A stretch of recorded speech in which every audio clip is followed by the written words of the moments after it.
Hi sir. നമ്മൾ എല്ലാവർക്കും ഉണ്ടാകുന്നൊരു പ്രശ്നമാണ് ഗ്യാസ് കയറുക എന്ന് പറയുന്നത്. പക്ഷേ ചില ആളുകൾ പറയാറുണ്ട് ഗ്യാസ് ഒന്നായിട്ട് നെഞ്ഞോട് കയറി, തലയിൽ കയറി, അല്ലെ ശരീരത്തിൻ്റെ മറ്റ് ഭാഗങ്ങളിലേക്ക് കയറിയിട്ട് ഭയങ്കര വേദനയാണ്. അത് ചില സമയത്ത് അറ്റാക്ക് ആണോ എന്ന് തോന്നിപ്പോകുന്ന രൂപത്തിലൊക്കെ ഗ്യാസ് കയറിയിട്ട് വേദന ഉണ്ടാവാറുണ്ട് പറഞ്ഞു.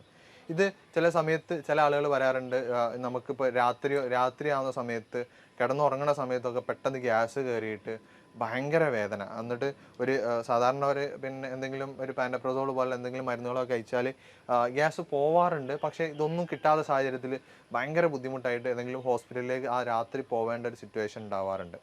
അപ്പം ഇങ്ങനെ ഗ്യാസ് കയറുന്നതിൽ നമുക്ക് എന്തൊക്കെ നമുക്ക് ചെയ്യാൻ പറ്റും? അതായത് ഇങ്ങനെ ഗ്യാസ് കയറിയാൽ ആ ഗ്യാസ് ഒന്ന് പുറത്താക്കാൻ വേണ്ടിയിട്ട് നമുക്ക് എന്ത് ചെയ്യാൻ പറ്റും? അല്ലെങ്കിൽ ഇങ്ങനെ ഗ്യാസ് കയറാതിരിക്കാൻ വേണ്ടിയിട്ട് നമുക്ക് സ്ഥിരമായിട്ട് ഈ ഗ്യാസ് കയറാതിരിക്കാൻ എന്തെങ്കിലും പ്രതിവിധികൾ ഉണ്ടോ? അല്ലെങ്കിൽ എന്താണ് ചെയ്യാൻ പറ്റുക എന്നുള്ളത് ഡോക്ടർ ഒന്ന് വിശദീകരിക്കുമോ? തീർച്ചയായിട്ടും നമുക്ക് ചില കണ്ടീഷനുകൾ ഇങ്ങനെയുള്ള അവസ്ഥകൾ വരുമ്പോൾ നമ്മുടെ ചുറ്റുപാടിൽ തന്നെ നമ്മുടെ അടുക്കളയിൽ തന്നെ ചെയ്യാൻ പറ്റാവുന്ന ഒരുപാട് മെഡിസിൻസ് ട്രീറ്റ്മെൻറ്റുകൾ അവൈലബിൾ ആണ്.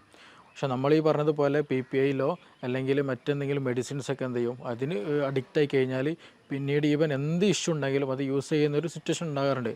നമ്മൾ ഈ മെഡിസിൻ എടുക്കുന്നതിന് മുമ്പ് മനസ്സിലാക്കേണ്ട ഒരു കാര്യം, ഗ്യാസ് എന്നുള്ളത് വ്യത്യസ്ത തരത്തിലുണ്ട്.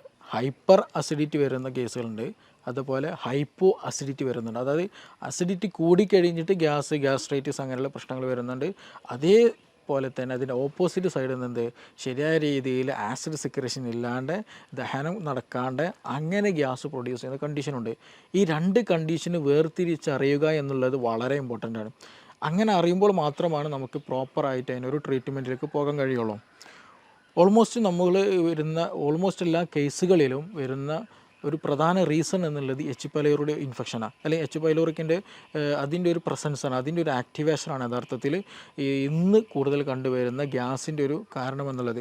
അപ്പോൾ ഈ ഗ്യാസ് കൂടുതലായിട്ട് കഴിഞ്ഞാൽ പറഞ്ഞതുപോലെ തന്നെ ഈ തലയിൽ കയറുക, അല്ലെങ്കിൽ ഹാർട്ട് ബേൺ എന്ന് വരെ പേര് വരും ഗ്യാസിന് പറയാറുണ്ട്. നെഞ്ചരിച്ചിൽ അല്ലെങ്കിൽ ഹാർട്ട് ബേൺ, അതായത് ഹാർട്ടിൻ്റെ ആ ഒരു ഭാഗത്ത് നമ്മൾ അറ്റാക്ക് വരുമ്പോൾ ഉണ്ടാകുന്ന ഒരു പെയിൻ സ്റ്റാർട്ട് ചെയ്യുന്നൊരു ഏരിയ ഉണ്ട്. അതേ ഭാഗത്തു നിന്ന് നമ്മൾ സ്റ്റേണം, അതായത് നെഞ്ചിൻ കൂടിൻ്റെ ഒരു ഭാഗത്തിൽ നിന്ന് ആ ഒരു സൈഡിൽ നിന്ന് തന്നെയാണ് ഈ പെയിൻ ഉണ്ടാകുന്നത്. അപ്പോൾ അതുകൊണ്ട് തന്നെ ഇത് അറ്റാക്ക് ആണോ ഹാർട്ടിൻ്റെ ഇഷ്യൂ ആണോ എന്നുള്ള പലപ്പോഴും നമുക്ക് കൺഫ്യൂസ്ഡ് ആക്കുന്ന ഒരു വിഷയം തന്നെയാണ്. അപ്പോൾ നമ്മൾ ആദ്യം ഞാൻ നേരത്തെ പറഞ്ഞ പോലെ ഹൈപ്പർ ആണോ അസിഡിറ്റി ആണോ ഹൈപ്പോ അസിഡിറ്റി ആണോ എന്നുള്ളത് ആദ്യം തിരിച്ചറിയണം. ഈ ഹൈപ്പർ അസിഡിറ്റിയുടെ കേസുകളിൽ കൂടുതലായിട്ട് ആസിഡ് സെക്രേഷൻ കൂടുക, ഈ സ്റ്റാർട്ടിങ്ങിൽ പറഞ്ഞല്ലോ ഞാൻ, എച്ച് പൈലോറിക് ഇൻഫെക്ഷൻ്റെ അമിതമായിട്ടുള്ള സെക്രേഷൻസ് വരും. അതിൻ്റെ ഇൻഫെക്ഷൻ വരുമ്പോൾ അമിതമായിട്ട് HCl പ്രൊഡ്യൂസ് ചെയ്യും, ആസിഡ് സെക്രേഷൻ കൂടും. അപ്പോൾ അങ്ങനെയുള്ള കേസുകളാണെന്നുണ്ടെങ്കിൽ അവർക്ക് വയറുകാളിച്ച ഭയങ്കരമായിരിക്കും, ശക്തമായിട്ട് വയറുകാളിച്ചുണ്ടായിരിക്കും.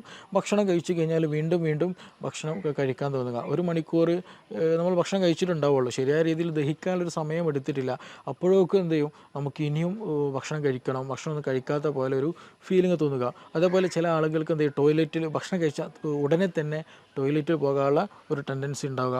അതുപോലെ ഓക്കാന വരിക, രാവിലേക്ക് എഴുന്നേറ്റ് കഴിഞ്ഞാൽ ഓക്കാന വരിക, ഛർദ്ദിക്കാനൊരു ഫീലിംഗ് വരിക, ചിലപ്പോൾ ഛർദ്ദിക്കുക തന്നെ ചെയ്യും, ചിലപ്പോൾ ഒരു യെല്ലോയിഷ് കളറിലുള്ള ഫ്ലൂയിഡ് ഛർദ്ദിക്കാറൊക്കെ ഉണ്ട് ഈ ഹൈപ്പർ അസിഡിറ്റിയുള്ള കേസുകളിൽ.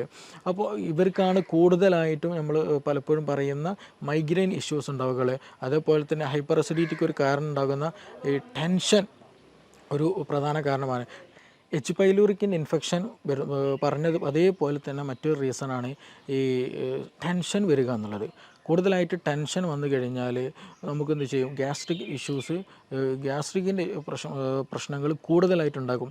ഞാൻ സിമ്പിളായിട്ടൊരു എക്സാമ്പിൾ പറയാം. നമ്മളിപ്പോൾ ഒരു വാഹനത്തിൽ യാത്ര ചെയ്യുകയാണ്, റോഡിലൂടെ യാത്ര ചെയ്യുന്ന സമയത്ത് പെട്ടെന്നൊരു ഒരാളങ്ങോട്ട് കടന്നില്ലെങ്കിൽ ഒരു പൂച്ച ഓപ്പോസിറ്റ് നമ്മൾ ക്രോസ് ചെയ്താൽ നമ്മൾ എന്ത് ചെയ്യും, പെട്ടെന്ന് സഡനായിട്ട് ബ്രേക്ക് പിടിക്കും.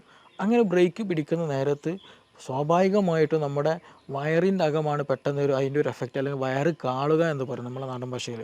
അപ്പോൾ കണ്ടത് കണ്ണാണ്, പക്ഷെ അതിൻ്റെ എഫക്റ്റ് വന്നത് എവിടെയാണ്, ആ ഒരു കാളിച്ച ഫീൽ ചെയ്തത് നമ്മുടെ വയറ്റിലാണ്. അപ്പോൾ അത്രത്തോളം കണക്ഷൻ എന്തുണ്ട് നമ്മുടെ ബ്രെയിനും സ്റ്റൊമക്കും തമ്മിലുണ്ട്. അപ്പോൾ നമ്മൾ കൂടുതലായിട്ട് ടെൻസറായി കഴിഞ്ഞാൽ എന്തെങ്കിലും ഒരു ഇഷ്യൂ അതിങ്ങനെ എപ്പോഴും തോട്ട്സ്ഫുള്ളായിട്ട് എപ്പോഴും ചിന്തിച്ചുകൊണ്ട് നടന്നിരുന്നാൽ നമുക്കൊരു റിലാക്സേഷൻ ഇല്ല എന്നുണ്ടെങ്കിൽ സ്വാഭാവികമായിട്ടും അത് ടെൻഷനായിരിക്കും.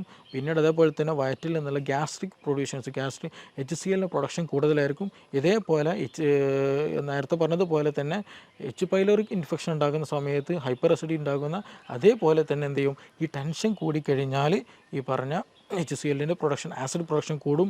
അതേപോലെ ഹൈപ്പർ അസിഡിറ്റി ഫീൽ ഉണ്ടാകുമെന്നുള്ളതാണ്. പിന്നെ മറ്റൊരു കാരണം ഹൈപ്പോ അസിഡിറ്റിയുടെ ഒരു കാരണം ഉണ്ടല്ലോ. ഈ ഹൈപ്പോ അസിഡിറ്റി എന്ന് വെച്ചിട്ടുണ്ടെങ്കിൽ നമ്മൾ ഭക്ഷണം കഴിച്ചു കഴിഞ്ഞാൽ ശരിയായ ഒരു ദഹനം ഉണ്ടാവില്ല. ആസിഡിൻ്റെ ആ പേരിൽ തന്നെയുണ്ട്, ആസിഡിൻ്റെ അളവിൽ തോതിൽ കുറവും. അപ്പോൾ ആസിഡിൻ്റെ അളവ് വളരെ ഇമ്പോർട്ടൻ്റ് നമ്മളെ ദഹനം നടക്കണമെന്നുണ്ടെങ്കിൽ. അപ്പോൾ ഹൈപ്പോ അസിഡിറ്റി എന്ന് പറഞ്ഞാൽ ആസിഡിൻ്റെ അളവ് കുറയുക എന്നുള്ളതാണ്. അപ്പോൾ ഹൈപ്പോ അസിഡിറ്റി വന്ന പേഷ്യൻ്റെ കേസിൽ എന്താണെന്ന് വെച്ചിട്ടുണ്ടെങ്കിൽ ദഹനം ശരിയായി നടക്കില്ല, അത് ടൈം എടുക്കും. എസ്പെഷ്യലി നമ്മൾ പ്രോട്ടീൻ റിച്ച് ആയിട്ടുള്ള ബീഫോ ചിക്കനോ അങ്ങനെയുള്ള കഴിക്കുകയാണെന്നുണ്ടെങ്കിൽ സ്വാഭാവികമായിട്ട് ടൈം എടുക്കും. ആ ടൈം എടുക്കുന്ന സമയത്ത് ഒരു ഇൻഡൈജഷൻ ഉണ്ടായിരിക്കും, ശരിയായ രീതിയിൽ ദഹനം നടക്കില്ല, ഒരു ബാഡ് സ്മെല്ല് ഫീൽ ചെയ്യും, വയറ് വീർത്തത് പോലെയൊക്കെ ഫീൽ ചെയ്യുക, ശരിയായ രീതിയിൽ ശോധന ഉണ്ടാകില്ല. ആ സമയത്ത് നമുക്ക് ഓക്കാനം വരിക, ഛർദ്ദിക്കാൻ വരിക, വയറ് വീർത്ത പോലെ വരിക, ക്ഷീണം തോന്നുക, വിശപ്പില്ലാത്തൊരു അവസ്ഥ തോന്നുക, അങ്ങനെയുള്ള പ്രശ്നങ്ങളൊക്കെ ഇങ്ങനെയുള്ള ഹൈപ്പോ അസിഡിറ്റിയുടെ കേസുകളിൽ ഉണ്ടാകാറുണ്ട്. അപ്പോൾ ഇങ്ങനെ രണ്ട് തരത്തിലും എന്തുണ്ട്, അസിഡിറ്റി ഉണ്ടാകാറുണ്ട്. അപ്പോൾ ഹൈപ്പർ അസിഡിറ്റിൻ്റെ കേസിൽ അമിതമായിട്ടുള്ള ദഹനരസങ്ങളുടെ സാന്നിധ്യത്തിൽ ഉണ്ടാകുന്നതാണ് ഹൈപ്പോ അസിഡിറ്റി. എന്താ വെച്ചിട്ടുണ്ടെങ്കിൽ ഈ പറഞ്ഞതുപോലെ വേണ്ട രീതിയിലുള്ള ദഹനരസങ്ങൾ ഇല്ല എന്നുണ്ടെങ്കിൽ എന്ത് ചെയ്യും, ശരിയായ ദഹനം ഉണ്ടാകില്ല. അപ്പോൾ അവിടെ ബാക്ടീരിയ ഇതുണ്ടായിരിക്കും, അവിടെ പിന്നെ അതുപോലെ ദഹിക്കാതെ കിടന്നിട്ട് അതിൽ നിന്ന് ഗ്യാസസ് പോലെയുള്ള പ്രൊഡ്യൂസ് ചെയ്യും. അങ്ങനെയുള്ള പ്രശ്നങ്ങളും കാര്യങ്ങളും ഉണ്ടായിരിക്കും. ബാഡ് ബാക്ടീരിയൻ്റെ പ്രസൻസ് അമിതമായിട്ട് കൂടുതലുണ്ടായിട്ടുണ്ടാകും. അപ്പോൾ അങ്ങനെയും എന്ത് ചെയ്യുന്നുണ്ട്, ഈ പറഞ്ഞതുപോലെ അസിഡിറ്റി ഉണ്ടാകാറുണ്ട്. അപ്പോൾ ഈ രണ്ട് കേസിലും രണ്ട് തരത്തിലാണ് നമ്മൾ ട്രീറ്റ് ചെയ്യേണ്ടത്. ഒന്ന് ഹൈപ്പർ അസിഡിറ്റിൻ്റെ കേസിൽ നമുക്ക് ഈ ലെമൺ ടീ വളരെ യൂസ്ഫുള്ളായിട്ട് നമുക്ക് ചെയ്യാവുന്നതാണ്. ഹൈപ്പറായിട്ട് ഭയങ്കരമായിട്ട് ഗ്യാസ്ട്രിക്കിൻ്റെ ഇഷ്യൂസ് ഉണ്ടെങ്കിൽ, എപ്പോഴും ഛർദ്ദിക്കാൻ തോന്നുന്നുണ്ടെങ്കിൽ, ഓക്കാനം വരുന്നുണ്ടെങ്കിൽ, ഭയങ്കരമായിട്ട് എന്താ പറയുക വയറ് എപ്പോഴും പുകച്ചിലുണ്ടെന്നുണ്ടെങ്കിൽ അതിന് ഏറ്റവും ബെസ്റ്റായിട്ടുള്ള ഒരു ട്രീറ്റ്മെൻറ്റാണ് യഥാർത്ഥത്തിൽ ഈ ലെമൺ ടീ കുടിക്കുക എന്നുള്ളത്. ആ സമയത്ത് തന്നെ നമുക്ക് അക്യൂട്ടായി തന്നെ റിലീഫ് ഉണ്ട്. പിന്നെ അതേപോലെ തന്നെ ഈ ദഹിക്കാതെ ഞാൻ നേരത്തെ പറഞ്ഞല്ലോ, അത് ഹൈപ്പോ അസിഡിറ്റിൻ്റെ കേസിൽ, അങ്ങനത്തെ കേസുകളിൽ വരുന്ന സമയത്ത് ഹൈപ്പോ അസിഡിറ്റിൻ്റെ കേസിൽ സമയത്ത് നമുക്ക് ഏറ്റവും ബെസ്റ്റ് വെളുത്തുള്ളി വളരെ യൂസ്ഫുള്ളാണ്. അതുപോലെ ഇഞ്ചി വളരെ യൂസ്ഫുള്ളാണ്. പിന്നെ ഗ്രാമ്പു, പട്ട പോലെയുള്ള മസാല കൂട്ടുകളുണ്ടല്ലോ, അത് നോർമൽ ലെവലിൽ നമ്മുടെ ഭക്ഷണത്തിൽ ചേർക്കുക, അത് വെച്ച് ചായ ഉണ്ടാക്കുക, അത് വെച്ചിട്ട് എന്തെങ്കിലുമൊക്കെ ഒരു ചെറിയ കഷായം പോലെ ഉണ്ടാക്കി കുടിക്കുന്നതൊക്കെ വളരെ ഹെൽപ്ഫുള്ളാണ്. നമ്മുടെ ഭക്ഷണം കഴിച്ചു കഴിഞ്ഞാൽ നമ്മൾ ജീരകം കഴിക്കുന്നതൊക്കെ യഥാർത്ഥത്തിൽ ആ ഒരു അസിഡിറ്റി പോകാനാണ്, ദഹനം കൂടാനും കൂടെ വേണ്ടിയിട്ടാണ്. അതേപോലെ തന്നെ നമ്മൾ ഭക്ഷണം കഴിച്ചു കഴിഞ്ഞാൽ ഏറ്റവും നല്ലത് കോൾഡ് ഡ്രിങ്കിനേക്കാളും ബെസ്റ്റ് സാധാ നോർമൽ വാട്ടർ അല്ലാന്നുണ്ടെങ്കിൽ ചൂടുവെള്ളം കുടിക്കുക എന്നുള്ളതാണ് ദഹനത്തിന് ഏറ്റവും ഹെൽപ്ഫുള്ളാകുള്ളത്. അപ്പോൾ അതുകൊണ്ട് നമ്മൾ ഒരുപാട് ആളുകളുണ്ട് ഇന്ന് നമ്മൾ ഭക്ഷണം എന്തെങ്കിലും ഹെവി ഫുഡ് കഴിച്ചു കഴിഞ്ഞാൽ 7up കുടിക്കുക, എന്തെങ്കിലും കൂൾ ഡ്രിങ്ക്സ് കുടിക്കുക, കാർബണേറ്റഡ് ഡ്രിങ്ക് കുടിക്കുക എന്നുള്ളത്. യഥാർത്ഥത്തിൽ കാർബണേറ്റഡ് ഡ്രിങ്ക് കുടിക്കുന്ന സമയത്ത് നമുക്കൊരു കംഫർട്ട് ഫീൽ ചെയ്യുന്നുണ്ടെങ്കിലും അത് ഗ്യാസ് കൂട്ടാനുള്ളൊരു വഴിയും കൂടെയാണ്. അത് കുടിച്ചു കഴിഞ്ഞാൽ പിന്നീട് ഗ്യാസ് എന്ത് ചെയ്യും, വീണ്ടും വീണ്ടും ശരീരത്തിൽ കൂടിക്കൊണ്ടിരിക്കും. അപ്പോൾ അത് നമ്മൾ എന്ത് ചെയ്യണം, നിയന്ത്രിക്കണം. അത് വളരെ ഇമ്പോർട്ടൻ്റ് ആണ്. അപ്പോൾ ഈ പറഞ്ഞു വെച്ചതുപോലെ ഈ ആസിഡ് കൂടുന്ന കേസുകളുണ്ട്, കുറയുന്ന കേസുകളുണ്ട്. അപ്പോൾ ഏതാണോ എന്നുള്ളത് തിരിച്ചറിയണം. ഇപ്പോൾ നേരത്തെ പറഞ്ഞതുപോലെ തന്നെ ചോദ്യത്തിൽ വന്നതുപോലെ തന്നെ രാത്രി സമയത്ത് നമുക്ക് ഛർദ്ദിക്കാൻ വരിക, വയറ് വീർത്ത പോലെ തരിക, ഓക്കാന വരിക, പുളിച്ച് തികട്ടൽ വരിക, അങ്ങനെ ഉണ്ടാകാറുണ്ട്. അതിന് യഥാർത്ഥ കാരണം എന്ന് പറയുന്നത് വെച്ചാൽ നമ്മൾ രാത്രി കിടക്കുന്ന, എസ്പെഷ്യലി രാത്രി സമയത്ത് നമ്മൾ ഭക്ഷണം കഴിച്ച പാടേ കിടക്കരുത്. അങ്ങനെ കിടക്കുന്ന സമയത്ത് പലപ്പോഴും ഈ ഗ്യാസ്ട്രിക് ആയിട്ടുള്ള ഭക്ഷണം കഴിച്ച പാടേ കിടന്നു കഴിഞ്ഞാൽ ഗ്യാസ്ട്രിക്കിൽ ഏകദേശം ഫില്ലായിട്ടുണ്ടായിരിക്കും, അത്യാവശ്യം നല്ല ഫീൽഡ് കണ്ടീഷൻ ആയിരിക്കും. അപ്പോൾ അത് കിടക്കുന്ന സമയത്ത് എന്ത് ചെയ്യും, നമ്മുടെ ഈസോഫാഗസിലേക്ക്, അന്നനാളത്തിലേക്ക് എന്ത് ചെയ്യും, ഈ ഗ്യാസ്ട്രിക് ഫ്ലൂയിഡ് വീണ്ടും റിട്ടേൺ അടിച്ചിട്ട് വരാനുള്ള സാധ്യത വളരെ കൂടുതലാണ്. അപ്പോൾ ഭക്ഷണം കഴിച്ച പാടെ എന്ത് ചെയ്യരുത്, ഒരിക്കലും കിടക്കരുത്. ഒരു അരമണിക്കൂറെങ്കിലും നമ്മൾ കുറഞ്ഞ് വെയിറ്റ് ചെയ്തതിന് ശേഷം ഒന്ന് വീട്ടിലൊക്കെ ഒന്ന് ചുറ്റുപാട് നടന്നു വന്നതിന് ശേഷം എന്ത് ചെയ്യുക, കിടക്കുന്നതാണ് ദഹനത്തിന് നല്ലത്, ഉറക്കം നന്നായി ലഭിക്കാനും നല്ലത്. അതുകൊണ്ടാണ് അങ്ങനെ അല്ലാണ്ട് നമ്മൾ അമിതമായിട്ട് ഭക്ഷണം കഴിച്ച് കിടക്കുമ്പോഴാണ് ഒരു സുപ്രഭാതത്തിൽ അല്ലെങ്കിൽ ഒരു പ്രത്യേക സമയത്ത് എന്ത് ചെയ്യും, നമുക്ക് ശക്തമായിട്ട് നെഞ്ഞുവേദന വരും, ഭയങ്കരമായിട്ട് പ്രശ്നങ്ങളുണ്ടായിരിക്കും. ഈ അറ്റാക്ക് ആണോ എന്നുള്ള തോന്നലുണ്ടായിരിക്കും. നമ്മൾ ഉടൻ തന്നെ ഹോസ്പിറ്റലിൽ പോകും, ഗ്യാസിൻ്റെ പ്രശ്നമായിരിക്കും ഉണ്ടാവുക. അപ്പോൾ അങ്ങനെ ഒരു ഇഷ്യൂ കൂടുതലായിട്ട് എസ്പെഷ്യലി നൈറ്റ് സമയത്ത് ഹോസ്പിറ്റൽ കേസുകൾ കൂടുന്നൊരു വിഷയം കൂടെയാണ്. അപ്പോൾ അങ്ങനെ കൂടുതൽ ആ ഒരു ഗ്യാസ്ട്രിക് ഇഷ്യൂസ് നൈറ്റിൽ കൂടാനുള്ള കാരണം അമിതമായിട്ടുള്ള ഭക്ഷണം എന്ത് ചെയ്യും, ഈ രാത്രിയിൽ കഴിക്കും. അത് കാരണമായിട്ട് ദഹനരസങ്ങൾ എന്ത് ചെയ്യും, ഗ്യാസ്ട്രിക് ദഹനരസങ്ങൾ നമ്മുടെ ഭക്ഷണം കഴിക്കുന്ന കുഴലിലേക്ക് അന്നനാളത്തിലേക്ക് എന്ത് റിട്ടേൺ വരും. ഏറ്റവും ഭാഗത്ത് അതിൻ്റെ സ്ഫിങ്ക്റ്റർ ഉണ്ട്, നമ്മുടെ അന്നനാളത്തിൽ നിന്ന് വയറ്റിലേക്ക് സ്റ്റൊമക്കിലേക്ക് കിടക്കുന്ന ഈസോഫാജിൽ സ്ഫിങ്ക്റ്റർ വരുന്നുണ്ട്. ആ സ്ഫിങ്ക്റ്റർ എന്ത് ചെയ്യും, ശരിയായ രീതിയിൽ ക്ലോസ് ആകില്ല. അപ്പോൾ അതിൽ നിന്ന് എന്ത് ചെയ്യും, ചെറിയ ലീക്കേജ് നമ്മുടെ ഇതിലേക്ക് വരും. അപ്പോൾ നമുക്ക് നല്ല നെഞ്ഞിരിച്ചിലുണ്ടാവും, പുകച്ചിലുണ്ടാക്കും, ഒരു പുളിച്ചത് കിട്ടുന്ന പോലെ വരും, ഛർദ്ദിക്കാൻ വരും, അങ്ങനെയുള്ള പല അസ്വസ്ഥതകളുണ്ടാകും. അപ്പോൾ എന്ത് തന്നെ വന്നാലും നമ്മൾ ഗ്യാസിൻ്റെ പ്രശ്നത്തിൽ നമ്മുടെ വീട്ടിൽ തന്നെ അതിനുള്ള മരുന്നുകളുണ്ട്. അപ്പോൾ കൂടുതൽ അതിന് എന്താണ് റീസൺ എന്നുള്ളത് ആദ്യം മനസ്സിലാക്കണം. ഹൈപ്പർ ആണോ ഹൈപ്പോ ആണോ എന്നുള്ളത് ആദ്യം മനസ്സിലാക്കണം. ഹൈപ്പർ ആണെങ്കിലും ഹൈപ്പോ ആണെങ്കിലും അതിൻ്റെ പിന്നിലുള്ള റീസൺ അത് ഇൻഫെക്ഷൻ ആണോ, ഇനി അതല്ല ഫുഡ് കൂടുതലായിട്ട് സ്പൈസസ് ഫുഡ് കഴിക്കുന്ന പ്രശ്നമാണോ, ഉറക്കമില്ലാത്ത പ്രശ്നമാണോ, ടെൻഷനാണോ, ഏതാണോ അതിനുള്ള റീസൺ എന്ന് ഫൈൻഡ് ഔട്ട് ചെയ്തതിന് ശേഷം അതിന് സ്പെസിഫിക് ആയിട്ടുള്ള ട്രീറ്റ്മെൻറ്റ് നൽകുക എന്നുള്ളതാണ് അതിന് ഏറ്റവും ബെസ്റ്റ് ആയിട്ടുള്ള പോൺ വഴി. അതാണ് നമ്മൾ സ്വീകരിക്കേണ്ടതും. ഒട്ടുമിക്ക ആളുകൾക്കും ഗ്യാസ് കയറാറുണ്ട്. ഭക്ഷണം കഴിച്ചില്ലെങ്കിലൊക്കെ നോർമലി ഗ്യാസ് കയറാറുണ്ട്. പക്ഷെ ചില ആളുകൾക്ക് ഇത് സ്ഥിരമായിട്ടുണ്ടാവാറുണ്ട്. ഭക്ഷണം കഴിച്ചാലും ശരിയാണ്, അല്ലെ കഴിക്കുന്നതിൻ്റെ മുമ്പായിരിക്കും, ചിലപ്പോൾ കിടന്ന് ഉറങ്ങുന്ന സമയത്തൊക്കെ ആയിരിക്കും ഗ്യാസ് കയറുന്നുണ്ടാവുക. ഇങ്ങനെ സ്ഥിരമായിട്ട് ഗ്യാസ് കയറുന്ന ഈ ഒരു പ്രശ്നം നമുക്ക് പൂർണ്ണമായിട്ട് അല്ലെ ഒരു ശാശ്വതമായിട്ട് മാറ്റാൻ പറ്റുമോ? അല്ലെങ്കിൽ അത് ഈ പെട്ടെന്ന് ഈ ചില ഇപ്പോൾ പറഞ്ഞ പോലെ കിടന്നുറങ്ങുന്ന സമയത്തോ അല്ലെങ്കിൽ രാത്രിയൊക്കെ പിന്നുള്ള സമയത്തൊക്കെ ആണെങ്കിൽ, അല്ലെ നമ്മൾ ഒറ്റയ്ക്കാണെങ്കിലും ആവുന്ന സമയത്തൊക്കെ ആണെങ്കിൽ ഇങ്ങനെ ഗ്യാസ് കയറി ബുദ്ധിമുട്ടാണെങ്കിൽ നമുക്ക് ആ സമയത്ത് തന്നെ ഈ ഗ്യാസ് കയറുന്ന ഇൻസ്റ്റൻ്റ് ആയിട്ട് പോകാൻ വേണ്ടിയിട്ട്, കയറിയ ഗ്യാസ് പെട്ടെന്ന് പുറത്തു പോകാൻ വേണ്ടിയിട്ട് നമുക്ക് എന്തൊക്കെ നമുക്ക് ചെയ്യാൻ പറ്റും? തീർച്ചയായിട്ടും നമുക്ക് നമ്മുടെ വീട്ടിനകത്ത് നിന്ന് തന്നെ ചില കോമ്പിനേഷനൊക്കെ ഉണ്ടാക്കി അടുക്കളയിൽ നിന്ന് തന്നെ നമുക്കെന്ത് ചെയ്യാം, ഗ്യാസിനുള്ള മെഡിസിൻസ് അതിന് അവൈലബിൾ ആണ്. അതേപോലെ തന്നെ ചോദ്യത്തിൽ വന്നതുപോലെ നമുക്കിതിന് പൂർണ്ണമായും മാറ്റാൻ പറ്റുമോ എന്നുള്ളതാണ്. ഒരുപാട് പേർക്ക് നമ്മുടെ ക്ലിനിക്കിൽ വരുമ്പോൾ ചോദിക്കുന്നൊരു ചോദ്യമാണ് ഗ്യാസിൻ്റെ ഇഷ്യൂ. അത് പലപ്പോഴും പറയില്ല, അതൊരു സൈലൻ്റ് ആക്കിയിട്ട് വെക്കും, അതൊരു സെക്കൻഡറി ആക്കിയിട്ട് പലപ്പോഴും വെക്കാറുണ്ട്. പക്ഷെ നമ്മൾ മനസ്സിലാക്കേണ്ട ഒരു കാര്യം, ഓൾമോസ്റ്റ് പല റീസൺസിന് പല അസുഖങ്ങൾക്കും കാരണം അതിൻ്റെ ബേസിക് ആയിട്ടുള്ളത് വയറാണ്. അപ്പോൾ അതുകൊണ്ടാണ് വയറ് കേട് വന്നത് കൊണ്ടാണ് യഥാർത്ഥത്തിൽ പല അസുഖങ്ങളും ഉണ്ടാകുന്നത്. അതിൻ്റെ വയറ് കേട് വന്നതിൻ്റെ ഒരു ലക്ഷണം മാത്രമാണ് ഗ്യാസ് എന്ന് പറയുന്നത്. ഇപ്പോൾ ഒട്ടുമിക്ക കേസുകൾ ബാക്ക് പെയിൻ ഉള്ള കേസുകളുണ്ടായിരിക്കും, കോൺസ്റ്റിപ്പേഷൻ ഉള്ള കേസ് ഉണ്ടാവും, പൈൽസ് വന്ന കേസുകളുണ്ടായിരിക്കും, അൾസറേറ്റീവ് കൊളൈറ്റിസിന് കേസുകളുണ്ടായിരിക്കും, ഈവൻ ഫീവർ ഉണ്ടായിരിക്കും, ഹെഡ് ഏക്കിൻ്റെ പ്രശ്നമുള്ളവരുണ്ടായിരിക്കും, ഇടയ്ക്കിടയ്ക്ക് അലർജിക് ഇഷ്യൂസ് ഉള്ളവരുണ്ടായിരിക്കും, സ്കിൻ അലർജി ഉള്ളവർക്കുണ്ടായിരിക്കും. അപ്പോൾ ഈ ഓൾമോസ്റ്റ് എല്ലാ കേസുകളുടെയും റീസൺ ചോദിച്ചാൽ, അല്ലെങ്കിൽ ഇങ്ങനെയുള്ള കേസുകൾ വരുമ്പോൾ നമ്മൾ അവരോട് ചോദിച്ചാൽ അവർ പറയും നമുക്ക് അവർക്ക് എന്തുണ്ടായിരിക്കും, ഗ്യാസിൻ്റെ പ്രശ്നമുണ്ടായിരിക്കും, അല്ലെങ്കിൽ സ്റ്റൊമക്ക് നോർമലായിരിക്കില്ല, അബ്ഡോമൻ നോർമലായിരിക്കില്ല, ഗട്ട് ഹെൽത്ത് നോർമലായിരിക്കില്ല എന്നുള്ളത്. അപ്പോൾ നമ്മൾ ആദ്യം മനസ്സിലാക്കേണ്ടത് ഇതിൻ്റെ പിന്നിലായിട്ട് ഒരുപാട് റീസൺസ് ഉണ്ട് എന്നുള്ളതാണ്. അതായത് സ്റ്റൊമക്ക് ഹെൽത്ത് നോർമലല്ല എന്നുള്ളതിൻ്റെ ഏറ്റവും ബേസിക് ആയിട്ടുള്ള ഒരു സംഗതിയാണ് ഗ്യാസ് എന്നുള്ളത്. അപ്പോൾ അത് ആദ്യം നമ്മൾ മനസ്സിലാക്കേണ്ടതുണ്ട്. പിന്നെ ചോദ്യത്തിൽ വന്നതുപോലെ ഗ്യാസ് നമുക്ക് നമ്മുടെ വീട്ടിൽ നിന്ന് തന്നെ റിമൂവ് ചെയ്യാം. ചില ആളുകൾക്ക് എന്ത് ചെയ്യും, അത് റിപ്പീറ്റഡ് ആയിട്ട് വരും, അമിതമായിട്ട് ഭക്ഷണം കഴിച്ചാലും വരും, ഭക്ഷണം കഴിച്ചില്ലെങ്കിലും വരും, ഭക്ഷണം കഴിച്ചു കൊണ്ടിരിക്കുമ്പോൾ വരും, പല സമയത്ത് വന്നിരിക്കുന്ന പല ആളുകളും പല രീതിയിലാണ് ഗ്യാസ് കാണാറുള്ളത്. അപ്പോൾ ഇത് ഗ്യാസ് എന്തുകൊണ്ട് വരുന്നോ അതിന് റീസൺ എന്താണ് എന്നുള്ളത് ആദ്യം മനസ്സിലാക്കണം. ഗ്യാസ് രണ്ട് തരത്തിലുണ്ട് പ്രധാനമായിട്ടും. ഒന്ന് ഹൈപ്പർ അസിഡിറ്റിയിൽ വരുന്നുണ്ട്, ഹൈപ്പോ അസിഡിറ്റിയിൽ വരുന്നുണ്ട്. അപ്പോൾ നമ്മൾ എപ്പോഴും നോക്കണം ഹൈപ്പർ ആണോ അല്ല ഹൈപ്പോ ആണോ എന്നുള്ളത്. ഗ്യാസ് ഹൈപ്പർ അസിഡിറ്റിയിലും വരും, ഹൈപ്പോയിലും വരും. അപ്പോൾ നമ്മളെപ്പോഴും നമ്മുടെ സ്റ്റൊമക്ക് pH അല്ലെങ്കിൽ സ്റ്റൊമക്കിൻ്റെ കണ്ടീഷൻ എപ്പോഴും ഒരു ന്യൂട്രലായിട്ടാണ് കൊണ്ടുപോകേണ്ടത്. അപ്പോൾ അത് കൂടിയാലും പ്രശ്നമാണ്, കുറഞ്ഞാലും പ്രശ്നമാണ്.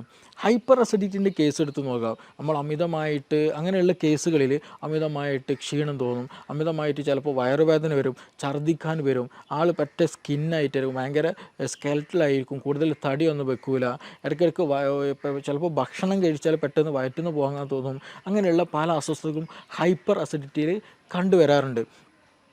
ഈ കേസുകളിൽ ഈ ഹൈപ്പർ അസിഡിറ്റി വരാനും ഒരുപാട് കാരണങ്ങളുണ്ട്. നമ്മൾ സ്പൈസി ആയിട്ടുള്ള ഫുഡുകൾ അമിതമായി കഴിക്കുക, കൂടുതൽ അസിഡിറ്റി കൂടിയ ഫുഡുകൾ, ഉപ്പിലിട്ടതൊക്കെ എന്ത് ചെയ്യുക, അമിതമായിട്ട് കഴിക്കുക, കൂടുതൽ ഉപ്പ് അടങ്ങിയിട്ടുള്ള ഭക്ഷണം കഴിക്കുക, പിന്നെ അതുപോലെ തന്നെ ടെൻഷൻ കൂടുതലായി ഉണ്ടാകുക, പിന്നെ അതുപോലെ എച്ച് പൈലോറിക്കിന് ഇൻഫെക്ഷൻ വരിക.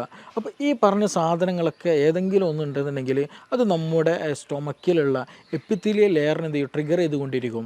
അവിടെയുള്ള HCl പ്രൊഡക്ഷൻ അത് എന്ത് ചെയ്യും, കൂട്ടാൻ കാരണമാകും.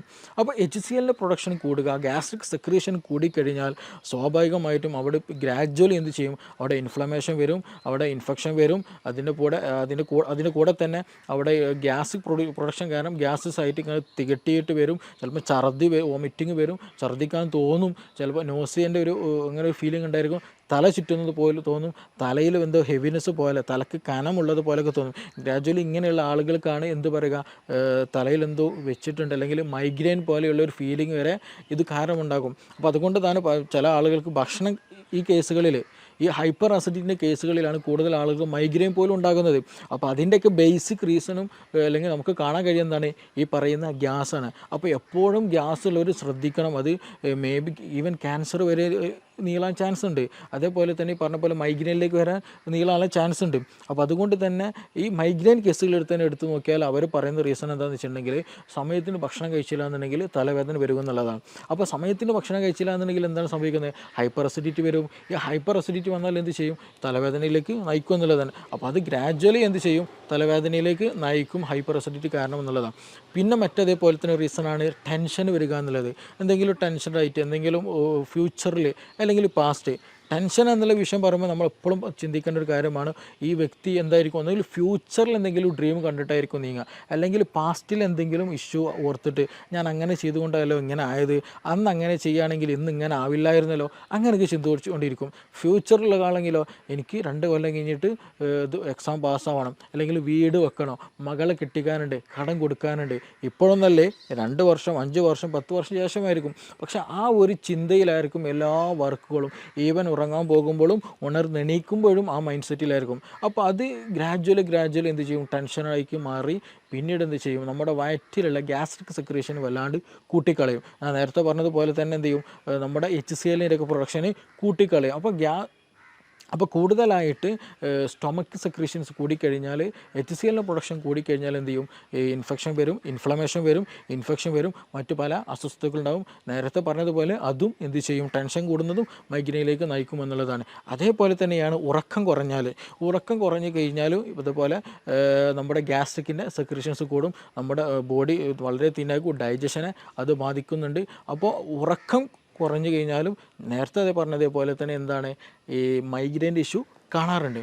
അപ്പോൾ ഇതിൻ്റെയൊക്കെ ഈ ഗ്യാസ്ട്രിക് സെക്രീഷൻ കൂടുന്ന കണ്ടീഷനാണ് ഈ പറഞ്ഞിട്ടുള്ള ഫുഡ്, സ്പൈസി ആയിട്ടുള്ള ഫുഡ്, കൂടുതൽ അസിഡിറ്റി കൂടിയിട്ടുള്ള ഉപ്പിലിട്ടത് കഴിക്കുന്നത്, അതേപോലെ ടെൻഷൻ വരുന്നത്, അതേപോലെ എച്ച് പൈലോറിക്കിൻ്റെ ഇൻഫെക്ഷൻ വരുന്ന കണ്ടീഷനുകളൊക്കെ അതിൽ വരുന്ന കാറ്റഗറിയാണ് ഹൈപ്പർ അസിഡിറ്റി എന്നുള്ള കാറ്റഗറിയാണ്. അപ്പോൾ ഇങ്ങനെയുള്ള കേസുകൾ നമുക്ക് നോർമലി ആയിട്ടുണ്ടെങ്കിൽ നമുക്ക് എന്ത് ചെയ്യാന്ന് വെച്ചാൽ, ഒന്ന് സിമ്പിളായിട്ട് ചെയ്യാൻ പറ്റാവുന്ന ഒന്നാണ് ഈ ലെമൺ ടീ കുടിക്കുക എന്നുള്ളത്.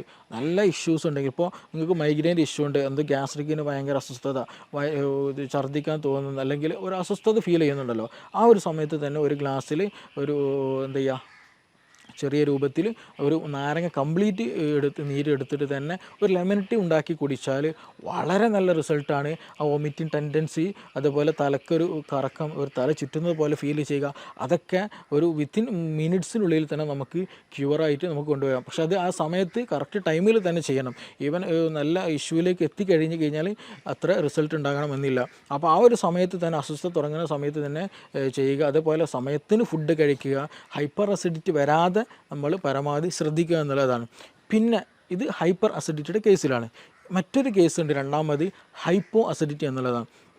ഈ ഹൈപ്പോ അസിഡിറ്റിയുടെ കേസിൽ സിമ്പിളായിട്ട് പറഞ്ഞാൽ ഇങ്ങനെ തിരിച്ചറിയാമെന്ന് ചോദിച്ചാൽ, ചില ആളുകൾ ഭക്ഷണം കഴിച്ചു കഴിഞ്ഞാൽ ഒരു ഖനം പോലെ ഉണ്ടാകും, വയറെന്തോ ഫില്ല് കഴിഞ്ഞ പോലെ. രാവിലെ ഭക്ഷണം കഴിച്ചതായിരിക്കും, വൈകുന്നേരമായിട്ട് പോലും വിശപ്പില്ല, അല്ലെങ്കിൽ ദാഹമില്ല, അങ്ങനെ ഒരു ഫീലിങ്ങേ പോലും തോന്നുന്നില്ല എന്നുള്ളതാണ്. അതേപോലെ തന്നെ ഇവർക്ക് ഉണ്ടാകും വയറ്റിന് ശരിയായ രീതിയിൽ ശോധന ഉണ്ടാകില്ല.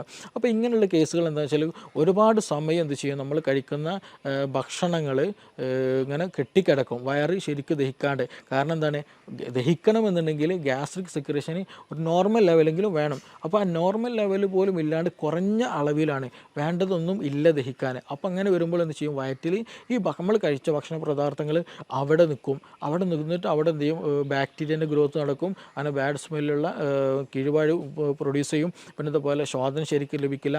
ചിലപ്പോൾ വയറുവേദന ഉണ്ടാകും, വയറ് വീർത്ത പോലൊരു ഫീലിംഗ് ഉണ്ടാകും, വിശപ്പുണ്ടാകില്ല. ഇങ്ങനെയുള്ളവർക്ക് എന്ത് ചെയ്യും, ഓക്കാനം പോലെയുള്ള അസ്വസ്ഥതകൾ ഉണ്ടാകാറുണ്ട്. അപ്പോൾ ഇങ്ങനെയുള്ള കേസുകൾ എന്താ വെച്ചാൽ ദഹനക്കുറവാണ്, അല്ലേ, ഹൈപ്പോ അസിഡിറ്റിയുടെ കേസുകളാണ്. അപ്പോൾ നമ്മൾ അതിന് ദഹനത്തെ പ്രൊമോട്ട് ചെയ്യണം. അവിടെ ദഹനം നടന്നാൽ കൂടുതലായിട്ട് HCl ഗ്യാസ്ട്രിൻ പോലെയുള്ള പ്രൊഡക്ഷൻസ് കൂടിക്കഴിഞ്ഞാൽ ദഹനം സുഗമമായി നടക്കും, ഈ പ്രശ്നങ്ങളൊന്നും ഉണ്ടാകില്ല.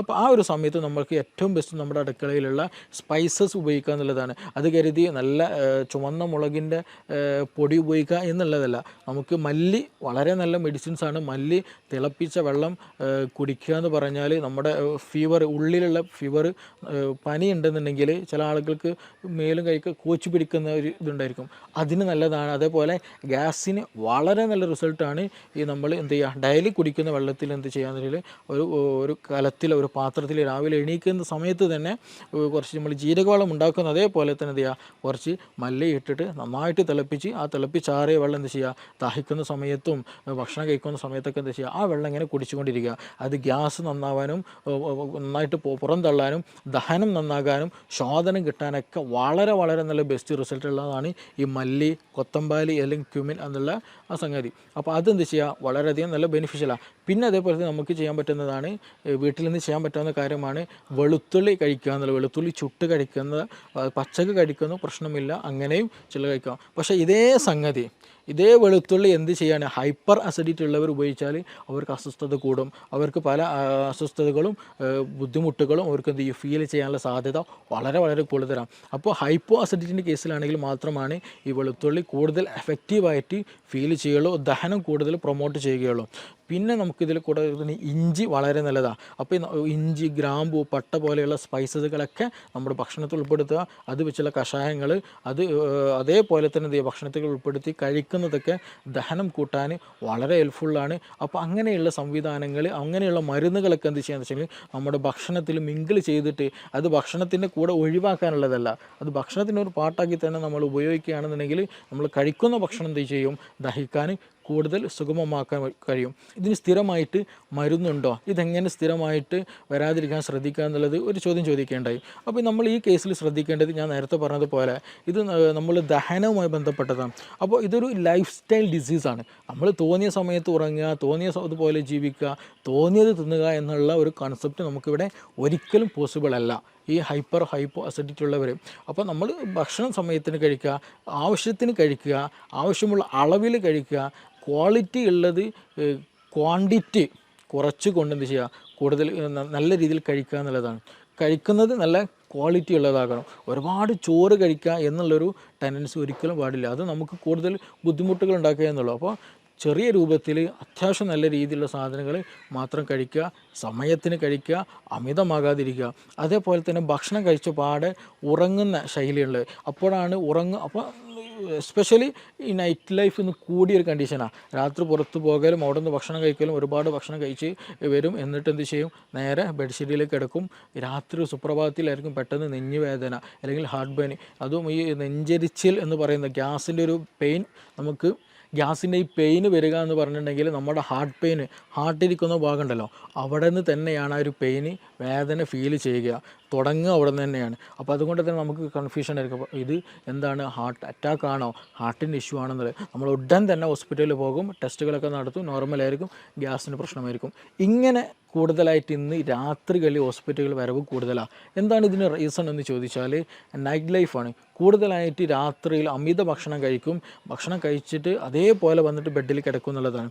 ഇവർക്ക് ഛർദ്ദിക്കാൻ വരും, പുളിച്ചത് കെട്ടൽ വരും, പിന്നെ അങ്ങനെയുള്ള പല അസ്വസ്ഥതകളും ഇവർക്കുണ്ടായിരിക്കും. അപ്പോൾ അത് വരാനുള്ള റീസൺ എന്താണെന്ന് വെച്ചാൽ നമ്മളെ ഭക്ഷണം ഫില്ലായി കഴിഞ്ഞിട്ട് എന്ത് ചെയ്യും, ബെഡിൽ വന്ന് കിടക്കുന്ന സമയത്ത് ഈ ഗ്യാസ്ട്രിക്കിലുള്ള കണ്ടൻറ്റുകൾ എന്ത് ചെയ്യും, വീണ്ടും റിഗർജിറ്റേഷൻ വരും. നമ്മുടെ ഈസോഫാഗസ്, അതായത് അന്നനാളത്തിലേക്ക് തന്നെ എന്ത് ചെയ്യും, മുകളിലേക്ക് തന്നെ വീണ്ടും റിട്ടേൺ അടിക്കാൻ തുടങ്ങും.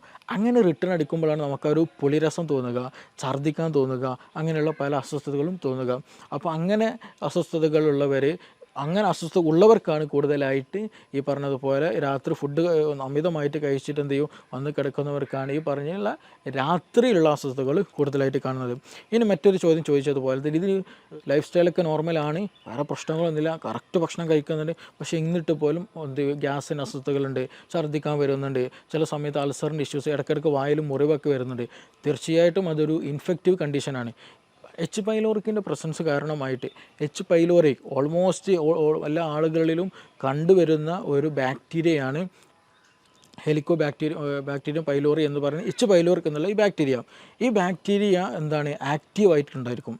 ഈ സ്റ്റൊമക്കിൽ ആക്റ്റീവായിട്ടുണ്ടായിരിക്കും. സ്റ്റൊമക്കിന് ഒരു പ്രത്യേകതയുണ്ട്. നമ്മുടെ ഒരു എപ്പിത്തിലെ ലെയർ ഉണ്ട്, നമ്മൾ ടൈറ്റ് ജംഗ്ഷനാണ്. ടൈറ്റ് ജംഗ്ഷൻ എന്ന് വെച്ചിട്ടുണ്ടെങ്കിൽ ഒരു സെല്ല് അടുത്ത സെല്ലും കൂടി ഭയങ്കര ടൈറ്റഡാണ്, അതിൻ്റെ ഇടയിൽ ഗ്യാപ്പില്ല. അങ്ങനെ ടൈറ്റായിട്ട് ഇങ്ങനെ നിരയായിട്ട് വെച്ച ഒരു ലെയറാണ് എപ്പിത്തിലെ ലെയർ. അതിന് നേരെ മുകളിലാണ് മ്യൂക്കസ് എന്നുള്ള ഒരു വഴുവഴുത്ത ഒരു കൊഴുപ്പുണ്ടായിരിക്കും. അതിൻ്റെ മുകളിലാണ് എന്ത്, ഈ ആസിഡിൻ്റെ പ്രസൻസ് ഉണ്ടാവുക. അപ്പോൾ ഈ ആസിഡ്, ഈ പറഞ്ഞ മ്യൂക്കസ്, അതിന് താഴെ എപ്പിത്തീലിയൽ ലെയറാണ്. എപ്പിത്തീലിയൽ ലെയർ എന്ന് പറയുന്നത് നമ്മുടെ ബോഡിയോട് അത്രയും ചേർന്നിരിക്കുന്നതാണ്. അപ്പോൾ ആസിഡ് നമ്മുടെ ബോഡിയിലേക്ക് തട്ടരുത്, അല്ലെങ്കിൽ നമ്മുടെ ശരീരത്തിലെ സെല്ലിലേക്ക് തട്ടരുത്. അപ്പോൾ അതിന് പ്രൊട്ടക്ഷനാണ് യഥാർത്ഥത്തിൽ അതിന് ഇൻ ബിറ്റ്വീൻ ആയിട്ടുള്ള ഈ മ്യൂക്കസ് മെമ്പർ അല്ലെങ്കിൽ മ്യൂക്കസിൻ്റെ പ്രസൻസ് എന്ന് പറയുന്നത്. അത് നോർമലായിട്ട് നമുക്ക് വേണ്ടതാണ്. അപ്പോൾ ചില കണ്ടീഷനുകളിൽ ഈ എച്ച് പൈലോറിക്കിൻ്റെ പ്രസൻസ് കൂടുതലായിട്ടുണ്ടായിരിക്കും, എച്ച് പൈലോറിക് ആക്റ്റീവ് ആയിട്ടുണ്ടായിരിക്കും. അങ്ങനെ വരുമ്പോൾ നമ്മുടെ ശരീരം, ഈ ഒരു എച്ച് പൈലോറിക്കിന് വേറെ പ്രത്യേകത കൂടെ ഉണ്ട്. അവർക്ക് യൂറിയസ് എന്നുള്ള ഒരു എൻസൈം അവരുടെ ശരീരത്തിലുണ്ട്, അല്ലെങ്കിൽ ആ ഒരു ബാക്ടീരിയയിലുണ്ട്. അപ്പോൾ അങ്ങനെയുള്ള കണ്ടീഷനുകളിൽ ഈ ഫുഡ് പാർട്ടികൾ വരുമ്പോൾ എന്ത് ചെയ്യുമെന്ന് വെച്ചിട്ടുണ്ടെങ്കിൽ ഇവർ ഈ യൂറിയസ് എന്ത് ചെയ്യും, യൂറിയനെ എന്ത് ചെയ്യും, കൺവേർട്ടഡ് ആക്കിയിട്ട് അമോണിയാക്കി മാറ്റും. NH3 അമോണിയാക്കി മാറ്റും. ഈ എച്ച് പൈലോറിക് ബാക്ടീരിയ എന്ത് ചെയ്യും, അവരുടെ എൻസൈം ഉപയോഗിച്ചിട്ട് ഭക്ഷണത്തിൽ വരുന്ന യൂറിയയെ എന്ത് ചെയ്യും, മാറ്റും, അമോണിയായിട്ട് മാറ്റും. ഈ അമോണിയ എന്താണ്, ഒരു ആൽക്കലി കണ്ടൻ്റാണ്. അമോണിയ ആൽക്കലി കണ്ടൻ്റാണ്. അപ്പോൾ ചുരുക്കി പറഞ്ഞാൽ എച്ച് പൈലോറിക്കയുടെ എന്ന ബാക്ടീരിയയുടെ സാന്നിധ്യത്തിൽ എന്ത് ചെയ്യും, കൂടുതലായിട്ട് ബാക്ടീരിയ ഉണ്ടാകുമ്പോൾ അതെല്ലാം വരുന്ന യൂറിയൊക്കെ എന്ത് കൺവേർട്ടഡ് ആക്കി മാറ്റും, അമോണിയ ആയിട്ട് കൺവേർട്ടഡ് ആക്കി മാറ്റും. അപ്പോൾ ചുരുക്കി പറഞ്ഞാൽ ഈ എച്ച് പൈലോറിക് കാരണമായിട്ട് അവിടെ ഒരു ആൽക്കലി മീഡിയം എന്ത് ചെയ്യും, ഉണ്ടാകാനുള്ള സാധ്യത, അല്ലെങ്കിൽ ആൽക്കലി മീഡിയം ഉണ്ടായിക്കൊണ്ടേയിരിക്കും. അപ്പോൾ നമ്മളെ വയറ്റിൽ തന്നെ എന്തുണ്ട്, ആസിഡും ഉണ്ട്. അപ്പോൾ ഈ ആൽക്കലിയും ആസിഡും മിക്സ് ആയി കഴിഞ്ഞാൽ സ്വാഭാവികമായിട്ടും ന്യൂട്രലൈസേഷൻ നടക്കും. അപ്പോൾ അമിതമായിട്ടുള്ള എച്ച് പൈലോറിക് ആക്ഷൻ വന്നു കഴിഞ്ഞാൽ, ഈ അമിതമായിട്ട് അമോണിയയുടെ സാന്നിധ്യം വന്നു കഴിഞ്ഞാൽ നമ്മുടെ ശരീരത്തിൽ നമുക്ക് ദഹനത്തിന് വേണ്ടിയിട്ടുള്ള നമ്മുടെ ഈ ആസിഡിന് എന്ത് ചെയ്യും, അത് ലെയർ കുറയും. അത് പിന്നെ മെല്ലെ മെല്ലെ എന്ത് ചെയ്യുമെന്ന് വെച്ചിട്ടുണ്ടെങ്കിൽ ഈ പറഞ്ഞ എച്ച് പൈലോറിക് ഗ്രാജ്വലി നമ്മുടെ മ്യൂക്കസും കടന്നിട്ട് മെല്ലെ നമ്മുടെ ഈ എപ്പിത്തീലിയൽ ലെയറിലേക്ക് വന്ന് അറ്റാച്ച് ചെയ്യും. അവിടെ പിന്നെ എന്ത് ചെയ്യും, ഇൻഫ്ലമേഷൻസ് വരും. ആ ഇൻഫ്ലമേഷൻസ് ഗ്രാജ്വലി ഈ പറഞ്ഞ പോലെ അൾസറിലേക്ക് മറ്റു പല പ്രശ്നങ്ങളിലേക്ക് വരും. അപ്പോൾ ചുരുക്കി പറഞ്ഞാൽ ഈ ഒരു സമയത്ത് തന്നെ മീൻസ് ഞാൻ നേരത്തെ പറയുകയുണ്ടായി, ഇതെന്ത് ചെയ്യും, ഈ ആൽക്കലി മീഡിയം ഈ എച്ച് പൈലോറിക് ഉണ്ടാക്കുമ്പോൾ സ്വാഭാവികമായിട്ടും എന്ത് ചെയ്യും, നമ്മുടെ ശരീരം കൂടുതലായിട്ട് ആസിഡ് പ്രൊഡക്ഷൻ നടക്കും. ഹൈപ്പർ അസിഡിറ്റി ആ സമയത്ത് ഉണ്ടാകാനുള്ള സാധ്യതയുണ്ട്.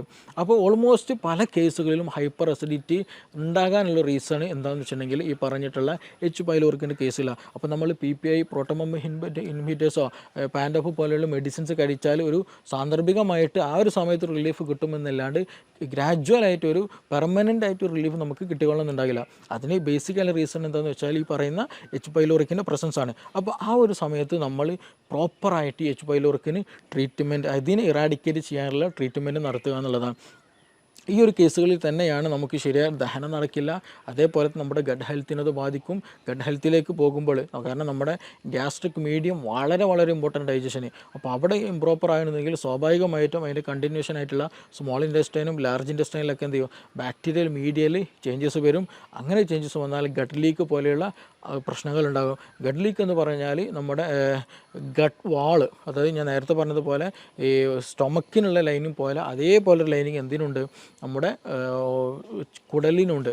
അപ്പോൾ ആ ഒരു നോർമലി ആയിട്ടുള്ള അതിൻ്റെ ഒരു മീഡിയം നഷ്ടപ്പെടുമ്പോൾ സ്വാഭാവികമായിട്ടും ഗട്ടിലുള്ള ഒരുപാട് സൈറ്റോടോക്സിൻസ് ഉണ്ട്, നമ്മുടെ കോശങ്ങളെ നശിപ്പിക്കാൻ കഴിയുന്ന, ഇൻഫെക്ഷൻ ഉണ്ടാക്കാൻ കഴിയുന്ന, നമ്മുടെ ഹെൽത്തിനെ നെഗറ്റീവായിട്ട് എഫക്റ്റ് ഉണ്ടാക്കുന്ന പല സാധനങ്ങളും പല വസ്തുക്കളും പല ബൈ പ്രൊഡക്റ്റുകൾ എന്തുണ്ട് നമ്മുടെ ഈ ഒരു ഭക്ഷണം അല്ലെങ്കിൽ ഈ ഒരു ഭക്ഷണത്തിനുണ്ടായിരിക്കും. അപ്പോൾ അതെന്ത് ചെയ്യും, നമ്മൾ ഡയറക്റ്റായിട്ട് നമ്മുടെ ശരീരത്തിൽ കിടക്കും. അത് പിന്നീട് ഓട്ടോ ഇമ്മ്യൂൺ ഡിസീസുകളായിട്ട് പലപ്പോഴും ഉണ്ടാകാറുണ്ട്. അപ്പോൾ ചുരുക്കി പറഞ്ഞാൽ നമ്മുടെ ഗട്ട് ഹെൽത്തും നമ്മുടെ സ്റ്റൊമക്കിൻ്റെ ഹെൽത്തും വളരെ വളരെ ഇമ്പോർട്ടൻ്റ് ആണ്. അപ്പോൾ എച്ച് പൈലോറിക്കിൻ്റെ പ്രസൻസ് ഉണ്ടായിക്കൊമ്പോഴാണ് പലപ്പോഴായിട്ട് ഈ നിരന്തരമായിട്ടുള്ള ഗ്യാസിൻ്റെ ഇഷ്യൂസ് ഉണ്ടാവുക, മാറാത്ത ഗ്യാസിൻ്റെ പ്രശ്നങ്ങൾ ഉണ്ടാവുക. അതിന് നമ്മൾ പ്രോപ്പറായിട്ടുള്ള ട്രീറ്റ്മെൻറ്റ് എടുക്കുക എന്നുള്ളതാണ് ഏറ്റവും ബെസ്റ്റായിട്ട് നമ്മൾ ചെയ്യേണ്ടത്. എച്ച് പൈലോറിക്കിന് വേണ്ടിയുള്ള ട്രീറ്റ്മെൻറ്റ് എടുക്കുക, ഗ്യാസിന് വേണ്ടിയിട്ടുള്ളതല്ല. ഗ്യാസ് എന്നുള്ളത് അതൊരു സിംറ്റം മാത്രമാണ്. അത് അങ്ങനെ ഒരു ഇൻഫെക്ഷൻ അവിടെയുണ്ട് എന്ന് അറിയിക്കാനൊരു സിംറ്റം മാത്രമാണ്. അപ്പോൾ അതിന് വേണ്ടി നമ്മൾ ചെയ്യേണ്ടത് ഗ്യാസിന് ട്രീറ്റ്മെൻറ്റ് ചെയ്യുക എന്നുള്ളതല്ല. എച്ച് പൈലോറിക്കിൻ്റെ പ്രസൻസ് ഉണ്ടോ എന്നുള്ളതിനുള്ള ഒരുപാട് മെത്തേഡുകളുണ്ട്. ബേരിയം വീൽ എക്സ്റേകൾ ചെയ്യാവുന്നതാണ്. പിന്നെ അതേപോലെ തന്നെ യൂറിയ ബ്രീത്ത് ടെസ്റ്റുകളുണ്ട്. അപ്പോൾ അങ്ങനെയുള്ള ടെസ്റ്റുകൾ നടത്തിയാൽ തന്നെ ഓൾമോസ്റ്റ് നമ്മുടെ ഗ്യാസ്ട്രിക് കണ്ടീഷൻസ് നമുക്കറിയാം, അൾസർ ഉണ്ടോ എന്ന് നമുക്കറിയാൻ കഴിയും. അതുപോലെ ഈ പറഞ്ഞ എച്ച് പൈലോറിക്കിൻ്റെ പ്രസൻസ് ഉണ്ടോ എന്ന് അറിയാൻ കഴിയും. അങ്ങനെയൊക്കെ ടെസ്റ്റുകൾ നടത്തി അതിന് വേണ്ട ട്രീറ്റ്മെൻറ്റ് എടുക്കുക. അപ്പോൾ അതിന് ഇരട്ടി മധുരം, നമ്മളെപ്പോഴും കേട്ടിട്ടുള്ള സംഗതിയാണല്ലോ ഇരട്ടി മധുരം. ഈ എച്ച് പൈലോറിക് ഇൻഫെക്റ്റഡ് ആയി കഴിഞ്ഞാൽ അതിന് ഏറ്റവും ബെസ്റ്റുള്ള ഒരു ഒറ്റമൂല്, അത് ഇരട്ടി മധുരം ഏറ്റവും നല്ല ബെനിഫിഷ്യലാണ്. അതേപോലെ തന്നെ ഈ ഹൈപ്പർ അസിഡിറ്റി കേസ് വന്നാൽ നമുക്ക് പ്രോബയോട്ടിക്കുകളും പ്രീബയോട്ടിക്കുകളായിട്ടുള്ള പ്രൊഡക്റ്റുകൾ യൂസ് ചെയ്യുന്നത് എന്താണ്, നമ്മുടെ ദഹനം നന്നാക്കാനും ആസിഡ് മീഡിയം നോർമലാക്കാനൊക്കെ നമുക്കത് ഹെൽപ്ഫുള്ളാണ്. അപ്പോൾ അങ്ങനെ ഒരു പ്രോപ്പറായിട്ടുള്ള ട്രീറ്റ്മെൻറ്റ് ചെയ്യുക എന്നുള്ളതാണ് ഏറ്റവും ബെസ്റ്റ്. നമ്മുടെ കേസുകളിൽ തന്നെ ഒരുപാട് കേസുകൾ നമ്മുടെ ക്ലിനിക്കിൽ തന്നെ വന്നിട്ടുണ്ട്. ഈ മൈഗ്രെയിൻ വന്ന കേസുകൾ മാറാത്ത 8, 10, 15 വർഷമായിട്ട് മൈഗ്രെയിൻ ഡോക്ടർ മാറിയിട്ടില്ല എന്നുള്ളത്. അപ്പോൾ അവർ ചോദിക്കുമ്പോൾ നമ്മൾ അതിൻ്റെ ബേസിക്കിലൊക്കെ പോകുമ്പോൾ ഹൈപ്പർ അസിഡിറ്റിയാണ് അവർക്ക് ഉണ്ടാവുക. ചില കേസുകൾ മൈഗ്രെയിൻ അവർ പറയുള്ളൂ, ഹൈപ്പർ അസിഡിറ്റി എന്നുള്ള കണ്ടീഷൻ തന്നെ അവർ പറയില്ല. പക്ഷേ അത് കാരണം അതിന് അഡാപ്റ്റഡ് ആയിട്ടുണ്ടായിരിക്കും. കാരണം ഹൈപ്പർ അസിഡിറ്റിക്കാളും കൂടുതൽ അവർക്ക് പ്രശ്നമായിട്ട് തോന്നൽ എന്താണ്, മൈഗ്രെയിൻ ഇഷ്യൂ ആയിരിക്കും. അപ്പോൾ പക്ഷേ ഈ ഹിസ്റ്ററി എടുത്ത് പോകുമ്പോൾ അവർക്ക് ഹൈപ്പർ അസിഡിറ്റി ആയിരിക്കും കൂടുതലായിട്ടുണ്ടായിരിക.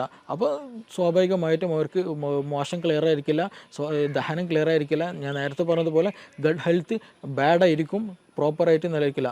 ആ കേസുകളിലൊക്കെ നമുക്ക് മെഡിസിൻ ഉപയോഗിച്ച് തന്നെ, മെഡിസിൻ മീൻസ് നമ്മുടെ വീടുകളിൽ ഉപയോഗിക്കാവുന്ന മെഡിസിൻസ് തന്നെ നൽകിയാൽ തന്നെ എന്ത് ചെയ്യും, നല്ല പ്രോപ്പർ ഒരു റുട്ടീൻ നമ്മൾ കീപ്പ് ചെയ്ത് തന്നെ ഒരു കണ്ടിന്യൂ ഒരു മെഡിക്കേഷൻ ഇല്ലാതെ നല്ല രീതിയിൽ തന്നെ നമുക്ക് എന്ത് ചെയ്യാം, ഈ മൈഗ്രെയിൻ പോലെയുള്ള കണ്ടീഷനൊക്കെ റിവേഴ്സ് ആക്കിയിട്ട് നമുക്ക് നോർമൽ ഹെൽത്തിലേക്ക് തന്നെ മാറ്റാൻ കഴിയുന്നുണ്ട്.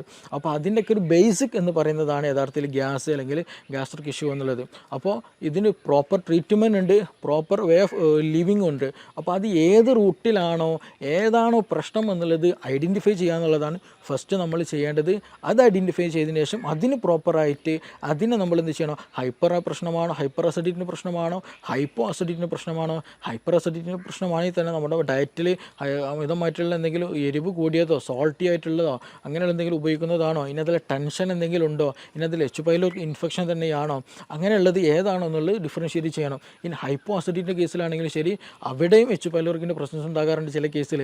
അപ്പോൾ അത് വന്നതാണോ, ഇനി അതല്ല വേറെ അമിത ഭക്ഷണമാണോ, നമ്മുടെ റുട്ടീനുള്ള പ്രശ്നമാണോ, അത് ഏതാണോ എന്നുള്ളത് നമ്മൾ കറക്റ്റ് ഐഡൻറ്റിഫൈ ചെയ്യേണ്ടതുണ്ട്. ചില കേസുകളിൽ ആസിഡ് അല്ലെങ്കിൽ പുളിച്ചുതക്കെട്ടിൽ വരും. ആർക്ക്, നല്ല തടിച്ച ഒരാൾക്ക് ഉണ്ടെങ്കിൽ, ഒബസിറ്റി കൂടുതലുണ്ടെങ്കിൽ, കൂടുതൽ ഓവർ ഈറ്റ് ഉണ്ടെങ്കിൽ, അങ്ങനെയുള്ള കേസുകൾ എന്ന് വെച്ചാൽ അവർക്ക് ഇടയ്ക്കിടയ്ക്ക് കിടന്നാൽ തന്നെ എന്ത് ചെയ്യും, പുളിച്ചുതക്കെട്ടിൽ വരും. കാരണം എന്താണെന്ന് വെച്ചിട്ടുണ്ടെങ്കിൽ എന്താണ്, അബ്ഡോമിനൽ പ്രഷർ കൂടുതലായിരിക്കും, വയറിൻ്റെ ഭാഗത്ത് പ്രഷർ വളരെ കൂടുതലായിരിക്കും. അപ്പോൾ ആ മുകളിലേക്കുള്ളൊരു തള്ളൽ കിടന്നാലും എന്ത് ചെയ്യും, ഫീൽ ചെയ്യും. അപ്പോൾ അങ്ങനെയുള്ളവർക്ക് എന്ത് ചെയ്യും, അതും വരാറുണ്ട്. അപ്പോൾ ആ ഒരു കേസിലൊക്കെ എന്ന് വെച്ചാൽ നമ്മൾ ചെയ്യേണ്ടത് അതിന് വേണ്ടിയിട്ടുള്ള ട്രീറ്റ്മെൻറ്റ് എടുക്കുക എന്നുള്ളതാണ്. അപ്പോൾ ചുരുക്കി പറഞ്ഞാൽ ഇതിന് പ്രോപ്പറായിട്ട് തന്നെയുള്ള ട്രീറ്റ്മെൻറ്റ്. ഗ്യാസ് എന്നുള്ളത് ബേസിക് ആയിട്ടുള്ള ഒരു റീസണാണ്. ആ റീസണിൻ്റെ പിന്നിൽ നമുക്ക് ഒരുപാട് അസുഖങ്ങൾ ഉണ്ടായിരിക്കും. ആ അസുഖങ്ങളായിരിക്കും പലപ്പോഴും നമ്മൾ ഫോക്കസ് ചെയ്യുക. ഞാൻ നേരത്തെ പറഞ്ഞതുപോലെ ഒന്നെങ്കിൽ നമുക്ക് മൈഗ്രെയിൻ ആയിരിക്കും ഉണ്ടാവുക, അല്ലെങ്കിൽ സോറിയാസിസ് പോലെ സ്കിൻ ഡിസീസ് ആയിരിക്കും ഉണ്ടാവുക, അല്ലെങ്കിൽ അതിൻ്റെ ബാക്കിൽ എന്തെങ്കിലും ടെൻഷൻ്റെ എന്തെങ്കിലും ഇഷ്യൂസ് ഉണ്ടായിരിക്കും, ആങ്സൈറ്റി പോലെയുള്ള തലകറക്കം പോലെയുള്ള പ്രശ്നങ്ങളുണ്ടായിരിക്കും. ഇനി അതെല്ലാം മറ്റു സ്കിൻ ഡിസീസുകൾ പലപ്പോഴും അർട്ടിക്കേരി പോലെയുള്ള പ്രശ്നങ്ങൾ ഉണ്ടാകാറുണ്ട്, എക്സിമ പോലെയുള്ള പ്രശ്നങ്ങൾ ഉണ്ടാകാറുണ്ട്. അപ്പോൾ ഇതിൻ്റെയൊക്കെ ബേസിക് ആയിട്ട് വരുമ്പോൾ നമ്മുടെ ഗട്ട് ഹെൽത്താണ് ഇതിന് റീസൺ ആയിട്ട് വരിക.